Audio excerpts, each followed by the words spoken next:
नमस्कार मंडळी. संजय गांधी निराधार योजनेच्या पेमेंटबद्दल सध्या बराच गोंधळ उडालाय नाही का? तर आज आपण नेमकं काय घडतंय हेच सोप्या भाषेत समजून घेणार आहोत. थांबा, 1 मिनिट थांबा. जर नुकताच खात्यात पैसे जमा झाल्याचा मेसेज आला असेल, तर ही माहिती शेवटपर्यंत नक्की ऐका. खूप महत्वाची आहे. हो, सध्या अनेक लाभार्थ्यांना त्यांच्या बँक खात्यात पैसे आल्याचे मेसेजेस किंवा अलर्ट्स येत आहेत. आणि हे स्वाभाविक आहे की सगळ्यांना आनंद झाला असेल. पण इथेच एक मोठा ट्विस्ट आहे. हे जे पैसे आलेत ना, ते फेब्रुवारी महिन्याचे नाहीत. हो, अगदी बरोबर ऐकलं. आणि याचमुळे सगळा गोंधळ निर्माण झालाय. चला तर मग हा गुंता सोडवूया आणि बघूया की हे पैसे नेमके कधीचे आहेत. बरं, तर आपण आता हे बघूया की नुकतेच जे पैसे खात्यात जमा झाले आहेत त्याचं नेमकं स्पष्टीकरण काय आहे. आता हा गोंधळ टाळण्यासाठी ना एक गोष्ट अगदी स्पष्टपणे समजून घ्या. सध्या जे पेमेंट खात्यात येतंय ते आहे जानेवारी महिन्याचं. का? कारण त्याचा निधी आधीच मंजूर झाला होता. राहिला प्रश्न फेब्रुवारीच्या पेमेंटचा, तर ते अजून आलेलं नाही. ते बजेटच्या मंजुरीची वाट पाहत आहे. पण मग साहजिकच एक प्रश्न मनात येतो की ठीक आहे, जानेवारीचे पैसे आहेत, पण मग ते अजून सगळ्यांना का मिळालेले नाहीत? काहींना आले, काहींना नाही, असं का? याचं उत्तर आहे सरकारच्या कामाच्या पद्धतीत. बघा, सरकार कधीच एकाच वेळी सगळ्यांच्या खात्यात पैसे टाकत नाही. निधी मंजूर झाला की तो टप्प्याटप्प्याने म्हणजे बॅचेसमध्ये पाठवला जातो.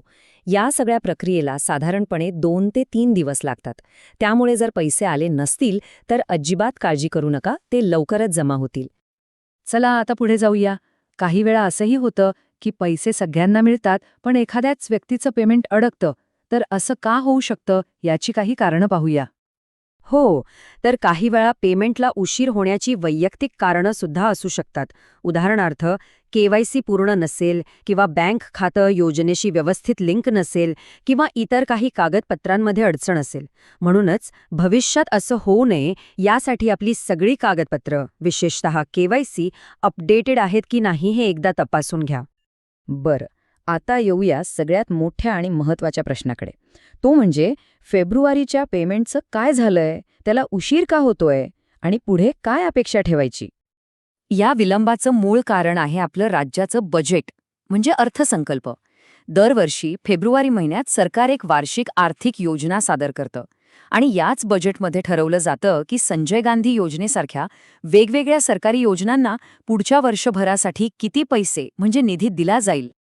म्हणूनच हा फेब्रुवारी महिना इतका महत्त्वाचा असतो. कारण या एका महिन्यात जे निर्णय होतात त्यावरच पुढच्या वर्षभराच्या योजनेचं भवितव्य अवलंबून असतं. एकदा का बजेटमध्ये निधी मंजूर झाला की मग मार्चपासून पुढचे सगळे पेमेंट्स पुन्हा सुरळीतपणे सुरू होतील. आता बजेटची चर्चा सुरू आहे म्हटल्यावर अजून एक महत्त्वाचा प्रश्न सगळ्यांच्या मनात आहे. तो म्हणजे या योजनेअंतर्गत मिळणाऱ्या अनुदानाच्या रक्कमेत काही वाढ होणार आहे का? हो, सध्या लाभार्थ्यांकडून एक जोरदार मागणी होतीये की ही रक्कम वाढवून दरमहा 2,000 रुपये करण्यात यावी. पण इथे एक अत्यंत महत्त्वाची गोष्ट लक्षात ठेवली पाहिजे.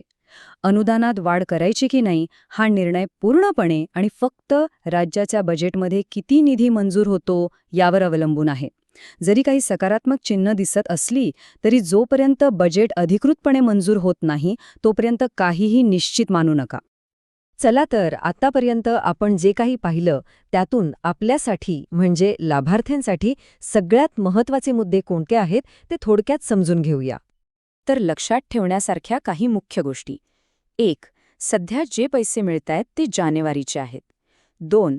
पैसे सगळ्यांना एकदम मिळत नाहीत, टप्प्याटप्प्याने मिळतात, त्यामुळे थोडा धीर धरणं महत्त्वाचं आहे. 3. फेब्रुवारीच्या पेमेंटसाठी आणि अनुदानात वाढ होणार की नाही या दोन्हीसाठी बजेटची वाट पाहावी लागेल. आणि सर्वात महत्त्वाचं म्हणजे कोणत्याही अफवांवर विश्वास ठेवू नका, फक्त अधिकृत माहितीवरच लक्ष ठेवा. आणि आता जाता जाता एक विचार. राज्याचा अर्थसंकल्प या योजनेचं पुढचं भवितव्य ठरवणार आहे. तर असा कोणता एक बदल केला तर लाभार्थ्यांच्या जीवनात सर्वात मोठा सकारात्मक फरक पडेल असं वाटतं? या प्रश्नावर नक्की विचार करा. आजच्यासाठी इतकंच. धन्यवाद.